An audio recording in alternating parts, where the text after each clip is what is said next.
his car specifically, the motor's $25,000, but you could buy the car for $25,000. So it's like right away, your motor blows up. It's like your car is immediately worthless. Oh my gosh! So then, if you're starting with a car that has a perceived value of nothing, it's the easy thing to put an LS in. I would say there's a tremendous amount of 996s out there with LSs in them. Welcome to another episode of Modify with TrickFactory Customs. If this is your first time watching, my name is Elvis. Tim. I'm Rob. Awesome. And on this podcast, we talk about cars. We're a custom fabrication shop based here in British Columbia, Canada. And on today's podcast, we are going to be discussing. We've already talked about why LS swaps are the best for engine swaps, but we never actually talked about should you engine swap your car? Because there's a point in every car enthusiast's life where that thought crosses your mind of, maybe it's time for change. Maybe I should engine swap my car. It could be after your other engine is blown up, or sometimes it could be from maybe the car is too slow, or there could be not a billion reasons. But I think no matter how fast your car is, it's too slow. Yeah, you're just going to get used to it. And you're like, I need some more. That is very true. You always get used to power. And so we're just going to dive into, should you engine swap your car? Should you maybe even go ahead to just upgrade what you already have by maybe getting just bolt-on exhausts, I don't know, headers, all of that stuff. I feel like I've been faced with that question multiple times. And even in some of my builds that I have right now, the question keeps coming up. Oh God. No, Elvis is actually legitimately doing builds, though. We've already established that. Yeah. You've met all the criteria. Gosh. It's fine. Oh, thank you. I've graduated to build school. Yeah. If you want to know what we're talking about, check out our Instagram posts, because the comments are in the thousands now on one of our last posts on what is a build. Is it still active? I'm just curious. Yeah, no, it's still going. Actually, yeah. And things got some long teeth on it, doesn't it? Yeah, it has. Some of them are actually good. Like even the negative ones, like if they put effort into them, some of them are pretty funny. Pretty funny. Yeah.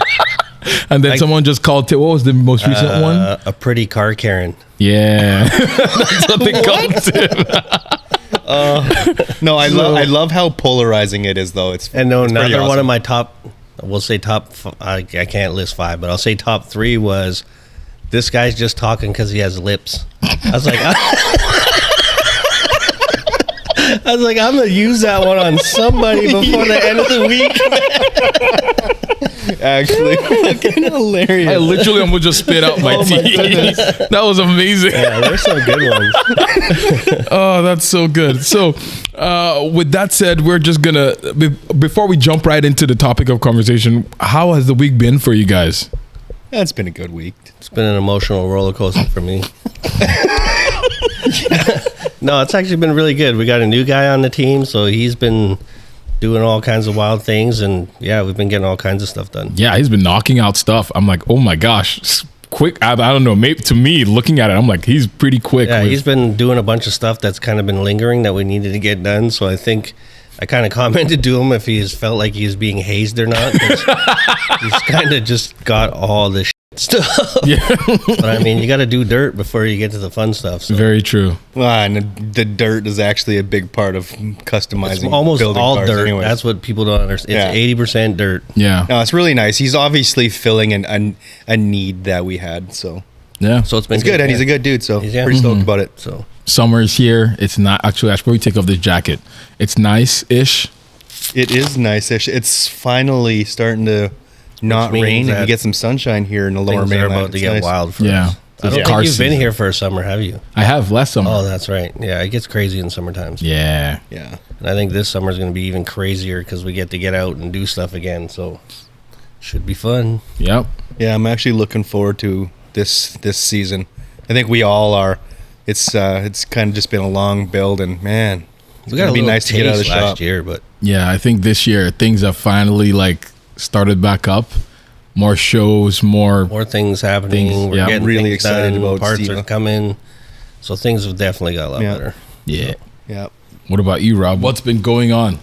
We got into starting one of our big 190 builds, so I got my hands on that a little tiny bit. We had a 240 SX in the shop. It's had its motor out, stripped, and it's off for build, and that thing is I got my hands on that a little bit. Yeah, but mostly I would say Skylark always. It's a big build, so I'm going to be on it for a long, long time. It's going to be kind of like a broken record. I'm going to say Skylark every week. I know. But I've been doing a lot of the exhaust stuff on that. It's a pretty important part of it, and since I got to put one foot in front of the other, it's do the exhaust before I mount all the sheet metal of the floor pan that I made into the car. So I'm pretty pumped about that. It fires me up. Awesome. So let's do it. With that said, we're going to dive right in. So should you engine swap your car? And my thoughts for this were, again, just to reiterate, there always comes a time when every car enthusiast, I feel like, asks the question of, my project car for some reason is not giving me the satisfaction that I was looking for. Life feels blue, and I feel like that's for a different podcast. It's for counseling. But you come to ask the question of, should you engine swap your car? Because as much as people throw out that word, it's not easy. It's not easy. Yeah. No. So what are your thoughts on that? I think we have to set like a bar of what's reasonable. Because so before we get into all this and start talking horsepower and all this kind of stuff, yes, you can get 1,000 horsepower to a Honda Civic. Yes, you can get out of pretty much every platform, but the reliability of that.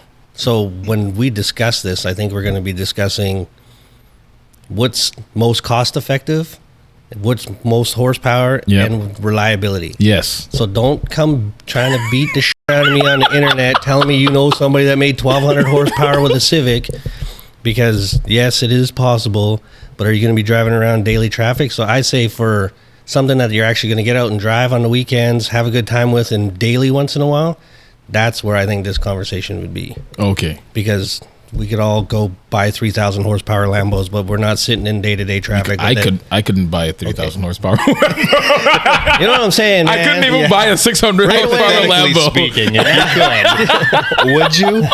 Probably now yes. Rope for a day or two. Yes. I know they're going to be like, come on, man. And here comes with the rest of the elitist rich whole comment. No. But they all still claim to be able to wax me in their Civic, so I say bring it. Let's do it. So, engine swap talk. Let's do it. Yep. Yeah. I say go for it. You said, okay. Yeah, why not? Why wouldn't you? So, I mean, there's so many levels to engine swap. So you could have, say, a 3 Series BMW that came with 6 different engines in it. So are you swapping out from a 318 to later on you can get a 335 engine and you're putting it in? That's probably the most cost-effective swap, because 90% of the parts are going to be interchangeable. You don't got to do fuel system. You don't got to do things. Of course, there's going to be little things, maybe the cooling system, a couple other things, and that's going to be a very reliable, relatively easy, and probably the most cost-effective swap. And for the horsepower gain, could be great. Might be 80 horsepower, might be 100 horsepower. So to try to build 100 horsepower into your lesser motor, you're probably going to be taking away reliability. And realistically, to get 100 horsepower out of a 318, you're going to either have to boost it or do a bunch of other things that is probably going to outweigh the cost of it. And then to go beyond there, say the 335 is not enough, and now you want 500 horsepower, you either got to start building that one or looking at a bigger displacement engine. So I think there's just levels to it. And then if, say, you want 700 horsepower, then you got to start thinking LS, like right away. Because anything 700, like we know lots of dudes that got crazy horsepower cars, 700-800 horsepower BMWs, and honestly, they're broken all the time. Yeah, constantly. Sadly. I mean, and they're phenomenal. Yeah, they sound unreal. So sick. But like the reliability of them, I mean, unless you own an engine shop or you're that guy, then it's just not practical. You shouldn't do that. Then it comes down to what the car is. You're not going to put an LS in a 2019 BMW. you're going to build that motor because the value of the car justifies it. But if you got a 1988 BMW, you're not going to put 30, 40 grand into a motor and put it in that thing. Why not just put 3 grand and put LS in it? Yeah, I think so. Like how you were just saying, like if you got an older chassis, just swap it to a newer generation engine from the same manufacturer. That's a really good play. Why not? You know, or go to a completely different manufacturer and swap that into that same older chassis. I mean, you can do anything. It's going to be an upgrade, especially if you're jumping a couple of decades in like, you know, development. Especially some of these platforms, like even my car, the only reason I went with the LS is because the available platforms within that brand, it's just too expensive to modify them. Yeah. And the reliability is just not there. Yeah, that was one of the things that made me think about this topic was I spend $3,000 in buying just bolt-on stuff for my NA engine or whatever versus getting a junkyard engine from maybe an LS or whatever and then putting it in there. But the only disadvantage to that, especially going from like a Chevy to like another manufacturer's engine and like Chevy and a BMW, LS and a BMW is a lot of times you need more stuff. A lot more stuff. Like the hoses are you're probably going to need new hoses. You're going to need a bunch of extra things, headers, a bunch of things that. But at the end, you got to kind of do your math up front because you could buy a turbo kit for a BMW, like even a 3 Series, but it's going to be a decent quality kit's probably $5 grand. Then you got to install. You still got to do exhaust. Probably got to do a little bit of cooling. So we're going to say, I don't know, you're going to do it for $6,500 by the time you're done, and you're going to have 350, 375 horsepower, whereas you can buy a crate long block 450 horse LS for $3,000 now. Yeah, US. That's reasonable. And then you buy all the swap stuff, brackets. They make a kit for it. You do all the ancillary stuff. You're still 6,500, but you're 150 horsepower ahead of the game. And the reliability, you're on the bottom end of this engine's reliability, and at the top end of that one. Oh, so plus then the sky's the limit. So now you open yourself up to a whole bunch of more potential. Yeah. So I mean, it all just depends where you're going with it. Like you got, again, we reiterate over and over again, like you got to be honest with what you're doing. So you can take, yes, 100%. There's 1,000 horsepower M104s, but when that thing lets go, there's nothing left to rebuild. It's gone. Catastrophic. It's catastrophic engine failure. But you got a 1,000 horsepower LS. It's like if the thing, you could put it back together for a couple of grand. So it's, yeah, some of that stuff is just too exotic and it's too expensive. So even us elitists.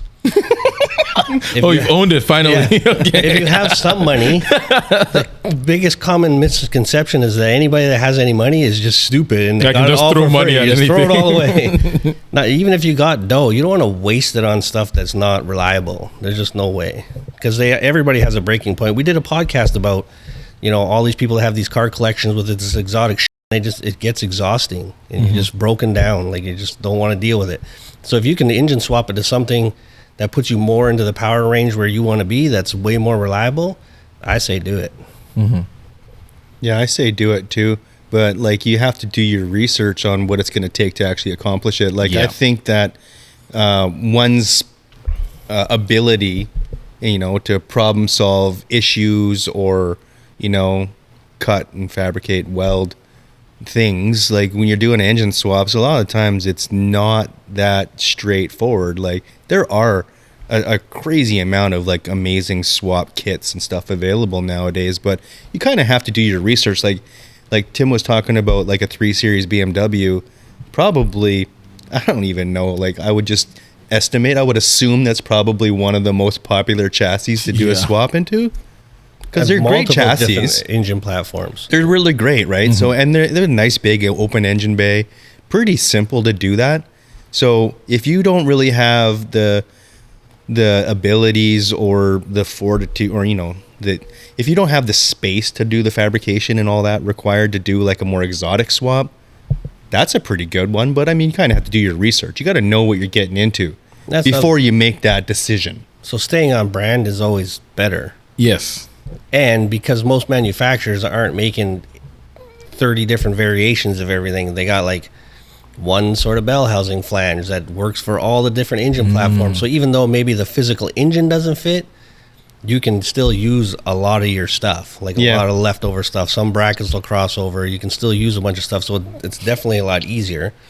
And on the resale side of it, if you can stay on brand, you tend to have more resale. Yes. Because, I mean, the back end of putting an LS and everything, unless it's like an American muscle car, it's like people think it's a cop-out. Yeah. It's not easy, it's not cheap, and it's an amazing engine, but in some people's eyes, it's definitely going to devalue the overall resale of your vehicle. Regardless of how good and reliable and powerful it is, it's like you got a BMW with a Chevy engine. It's like... Yeah, you just automatically, like, they think that you're it's drifter Frankenstein or you're, you know what I mean? But...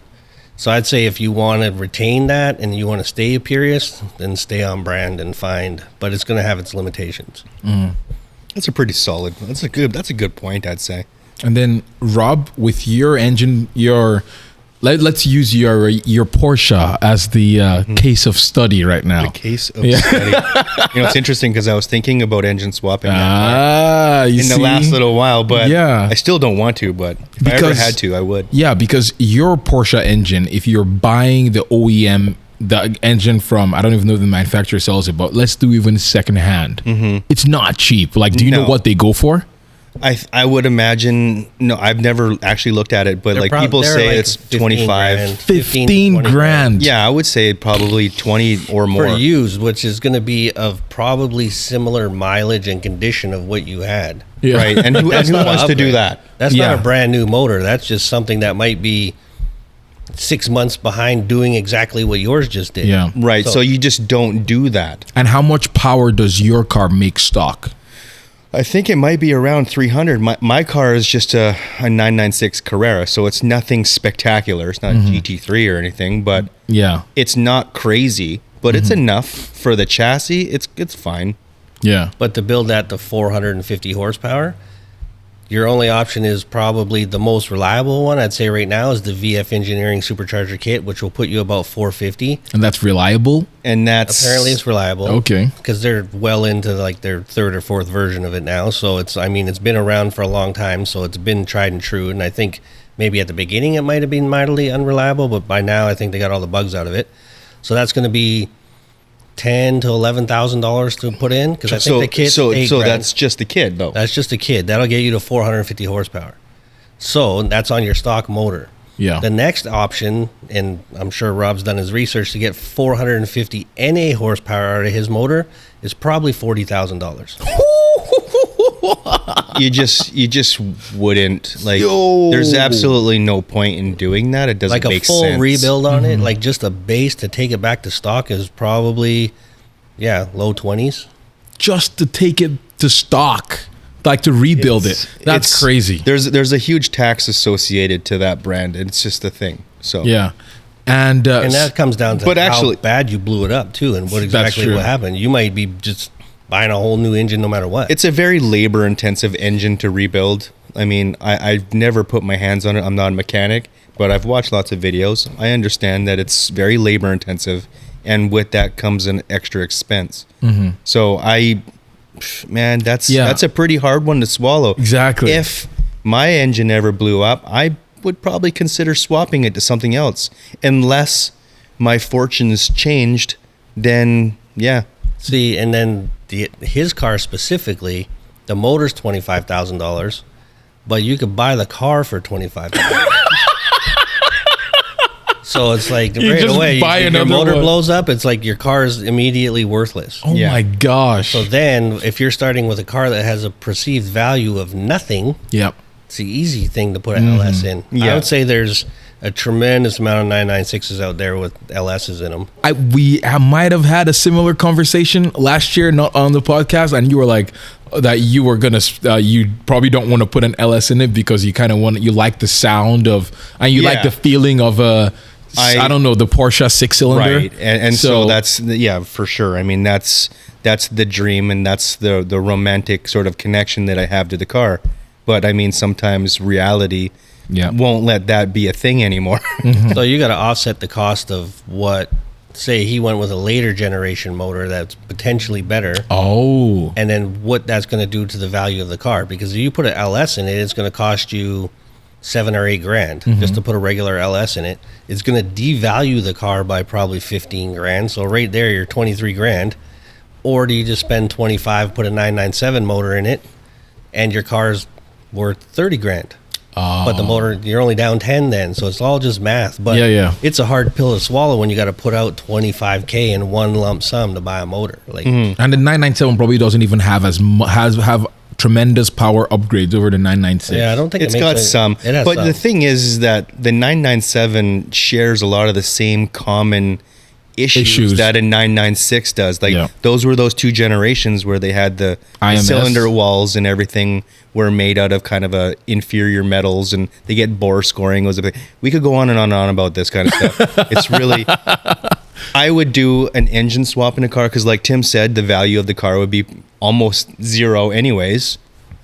Why not? Yeah. And so, yeah, I mean, the smart play would be find something more reasonable. Like I just watched some video series, some guy did a K-swap, and I was gonna say that, and it looked pretty good, and the guy made like 500 wheel. Yeah, because it was awesome. And for the I wouldn't do that personally because why? I don't like the sound. A K-swap, but sounds that terrible, doesn't mean like that they're K-swap bad engines. in itself sounds awesome, but if it's coming out of the wrong vehicle, then it's not awesome. And so that was kind of my point on like the LS. Like when we were talking, my point was like I didn't want to do an LS in a Porsche because I didn't want that sound. You know, like I know that there are ways around that. 180-degree headers with a Y pipe and a single outlet will give it a more exotic sound. Yeah. No, not 8-into-1, like 180 headers. And then they Y into a single outlet. Like you do that, and then you get more of that exotic sound. And so if I was to do a swap, that's the smart play for me because then I get more of that sound back. It sounds more exotic. Kind of represents what I like about, you know, that car. Anyways. Yeah. Yes. You should swap your car. Yeah. Because even looking at, what's his name? The guy, Stanceworks, the Ferrari 308 with the K-swap. Right. I think that thing it does not sound like you would think a Honda sounds or a K-swap sounds. Maybe it's his exhaust design, but it sounded glorious, or it sounds glorious. Yeah, and also, like, I mean, I doubt his K-swap exhaust note is like an exact representation of what all Ks are going to sound like. He's got 1,000 horsepower, fully built engine, all the best of the best, everything. Like, not many people are going to go that extreme. So it sounds pretty radical. Yeah. And like I would love to hear that thing ripping. Like in person. But it's in a Ferrari, so you're anticipating RPM. True. Yeah. So I mean, it's a little more on brand as far as the acoustics of it, but you put a V8 in it out of an LS, and now it's not gonna doesn't match up. No. It's like you're watching one of those dub kung fu movies. The audio is different and doesn't match up with the like, what? Yeah. No, true though. I mean, so like the swap's a great idea to do if it fits your needs, if it fits your abilities, if it fits your budget. Go ahead, do it. It's a great idea. I love the on-brand stuff because then you got like a little bit of that prestige that comes along with that too. That's a cool thing. You got an E30 with a late model M3 motor in it. Come on, that's a dream. Oh, that's so cool. Like so sick. When you're doing that, So then awesome. you're actually increasing the value of the vehicle. Yeah. But you wouldn't do that to go drifting. No, nothing performance. Doesn't make sense. Like you yeah. wouldn't do it to. Maybe you would do it as a track car if you got dough and you're not going to beat the hell out of it. But if you're being honest, then the other play, because the weight difference of an LS, like an all aluminum LS, is like surprisingly it's not that much more than most of these other motors. Yeah, I would say that is a very it's probably overestimated how much it like weighs. even my car, like when we put it on the scales, it's like almost perfectly balanced. Wow, that's awesome. Like within like single digit pound numbers. Yeah. Like, it's crazy. And I fully anticipated it to be super nose heavy. So like when people are like, are you going to track it? I was like, no, this thing's going to be horrible on a track. But it has like 50-50 weight distribution. It's almost perfect. So I was like, oh, maybe it actually will be good on it. Especially with the dry sump in the back too. Exactly. The Moving amount that of to the back Yeah. and moving that extra 50 pounds to the rear corner is like, it's perfect. And I didn't anticipate that. So because everybody assumed dump a big V8 in the front. So the only thing that's going to be actually is going to be worse. Like if I put a K-swap in the front of that car, now my car is too light. Too light, yeah. So technically the K-swap would have been a worse swap for my car than doing the LS, just based on the car's natural layout. Yeah. If we changed everything about it, it would. If I put a K in the front, it'd be 200 pounds too light on the nose. Yeah, that is true. That's something you also don't think about too. Of it's like doing like proper research of If you're going like to take it all the way. yeah. That's pretty awesome. I think that's the underlying most important part of this thing. You got to do your research. You got to know what There's you're a getting lot into. of research because it's easy just to say like, oh, put 1,000 horsepower K in it. But if you do your research, 1,000 horsepower K is not an inexpensive engine. No, It's like, but it's still not bad though. I think Mike said he paid like $8,000 for his.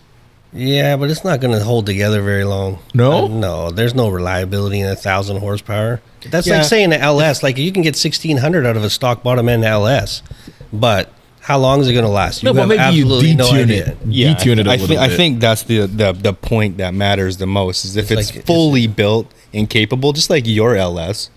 It's built for 1,600 horsepower. Yeah, my You're not bottom gonna end run is it at built for 16. 2,000 horsepower.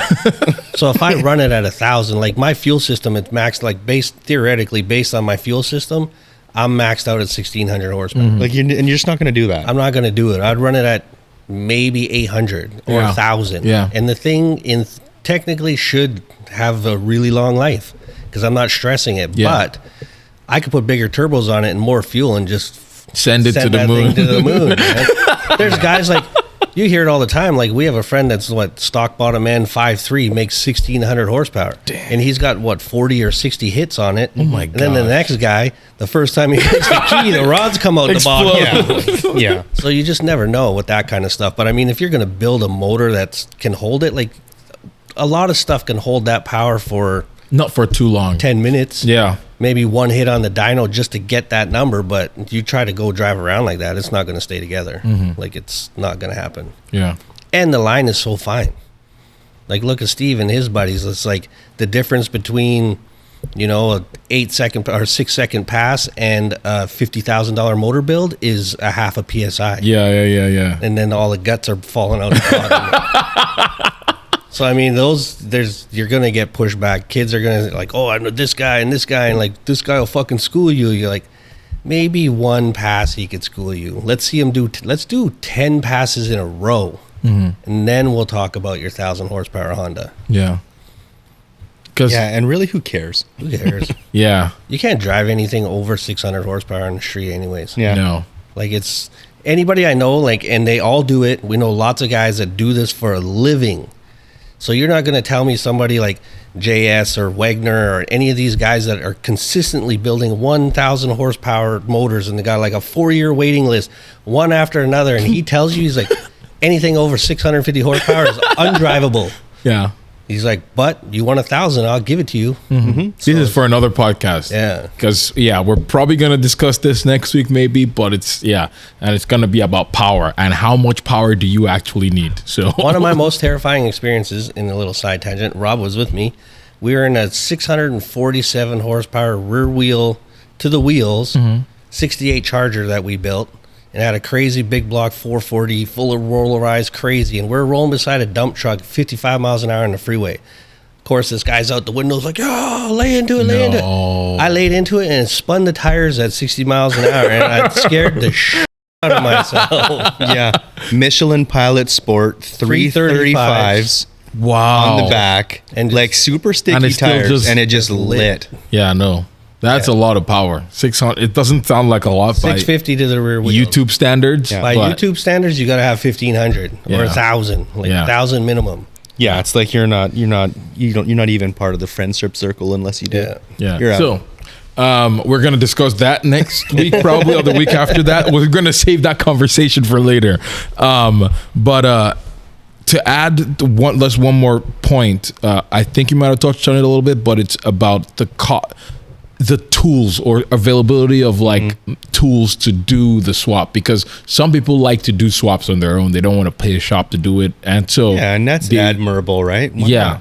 And so if you stay on brand, like even we have Spencer in the shop, he's doing a motor swap in his BMW, and like the amount of resources and forums and like little cheats is crazy. Like there's a huge amount of resources out there to do like on brand swaps, and it's like guys have gone super geeked out about it. Like we don't normally do it. Like something gets in the way, we just modify it. Whereas, but this is like, oh, if I get a oil pan out of an 88 5 Series and I get the dipstick out of this car, and then they have all these little workarounds, and then you can do it with like basic hand tools, and that's totally the way you should do it. Gather all your parts and then do your swap. And then you need basic hand tools, maybe one or two little things you might have to get welded up, and then you're gold. Yeah, that's a smart play. But if you don't have any of these parts, you need to add that into your cost of the swap too. Yeah. And then again, sorry to cut you off. No, you're good, like you're good. In Spencer's case, you get these guys that know they have the missing link. Yeah. So you get I think you said he paid,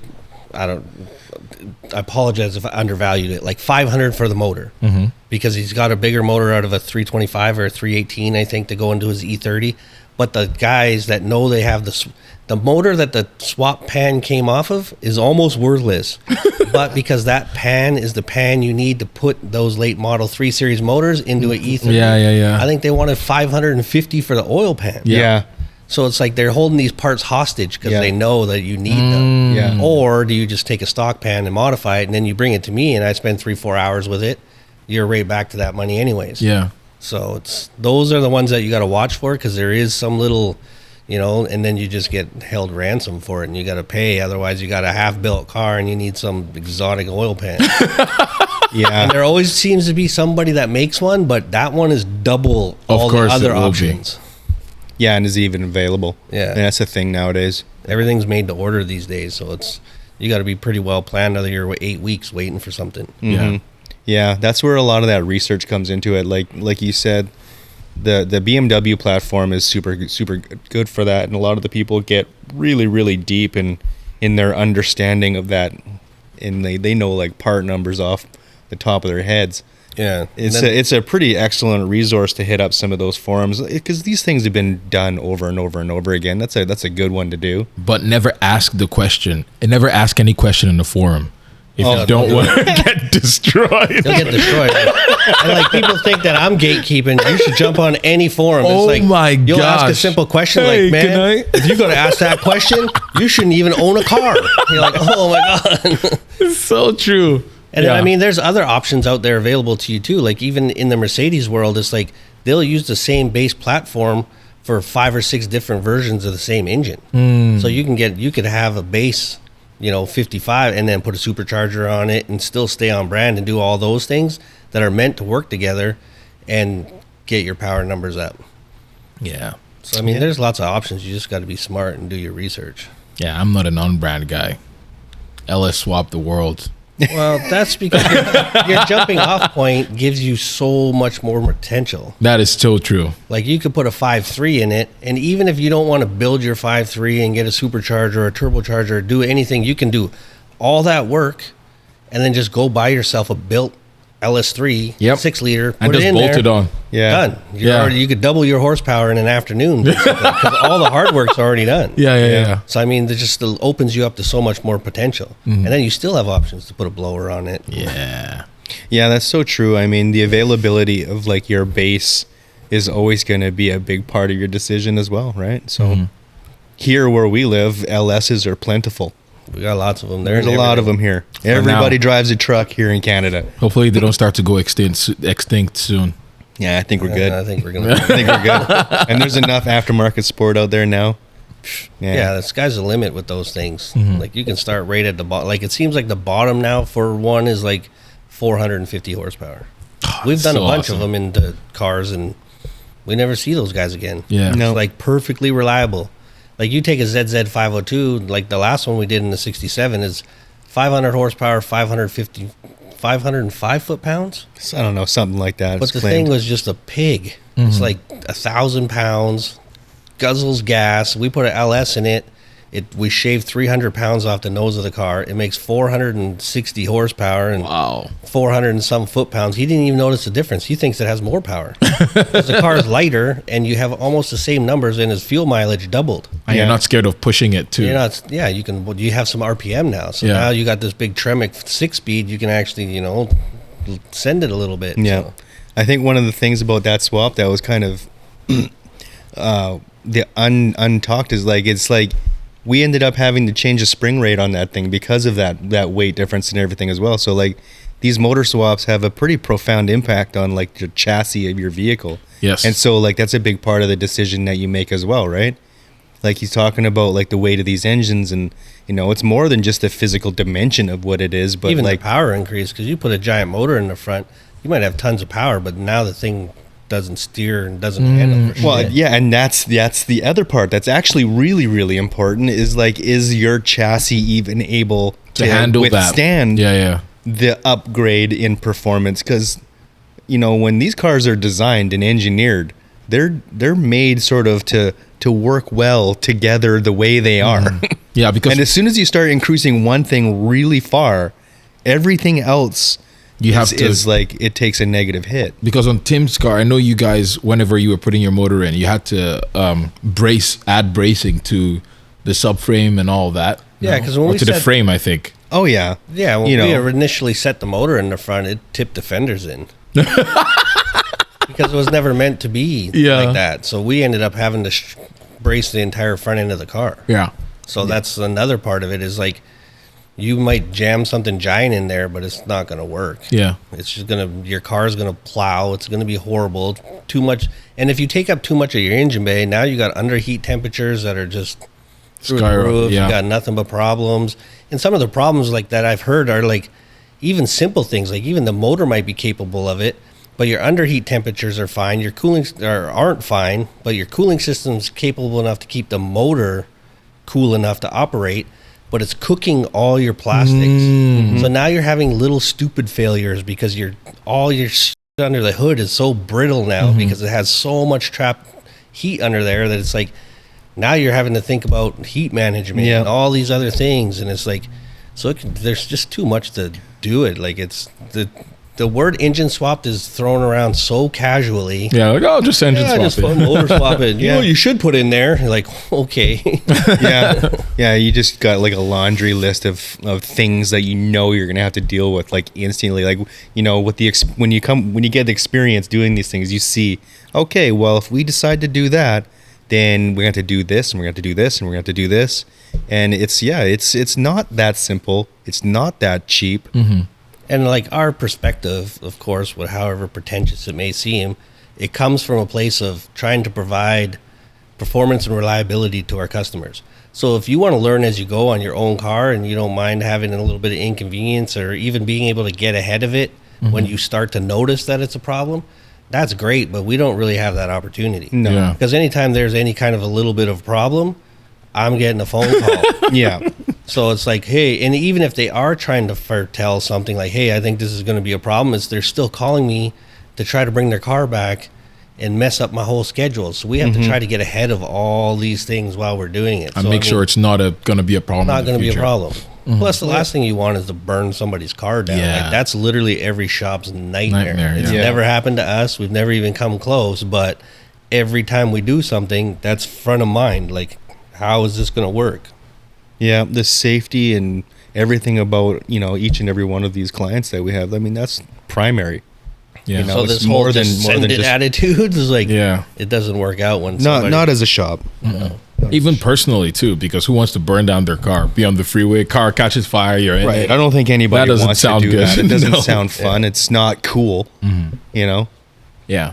Well, some people think it is. Yeah. Like you watch some of this stuff now, it's like they just go until there's nothing left. Yeah, I think only your frenemies would think that was cool. Yeah. Those are the guys that don't want you to have it, so Yeah. they just scumbag you into destroying your stuff. Send it. Yeah, send it, blow up. Yeah. So you got to Okay. find out how many of those group of people in the Send It crew are there on Monday with the Fix It crew, and then you'll know who your friends are. That's so funny. Awesome. Yeah. I think Engine that- swaps. Yeah. Do it. I think that's it. It's a good time. Anything Do it. else? Just be smart about it. Yeah. But Sal would send it. Yeah. Yeah, of course. But Yeah. you'd also be the one to fix it. True. See, and you're smart enough to have more than one car, though. Yeah. See, there's a little bit right there. Yes. Don't just send it on if it's On your the daily only, driver? if No. you're the only We should have car- probably started with that, actually. Yeah, don't send it on your daily driver. No. And don't think you're going to do it in a weekend. Yeah. Because there's always going to be something. Yeah. There's Yeah. always something. Yeah. And whatever money you budget for it, add at least 30 to 50%. At least one. Yeah. 100%. Yeah. Because people Add are like, more. oh, it's easy. Like on my LS swap, people are like, oh, you can do it in a weekend at Yeah. $1,000, $50. Yeah. I spent almost just because $10,000 on the that kit thing. Costs you $10,000. It's gonna cost you 15. Yep. Definitely. So, but yeah, you can do it for nothing if you want to chase those used parts on eBay, but Or go to junkyard and go to do junkyard. but hopping. Like the only time we've ever had problems is when we tried to reuse a used part. It bites us in the ass every single time. Yeah. Every time. Yeah. Yeah. It's not worth doing. No. No. Awesome. Have a great day. We will see you guys next week. Go Bye. easy on me.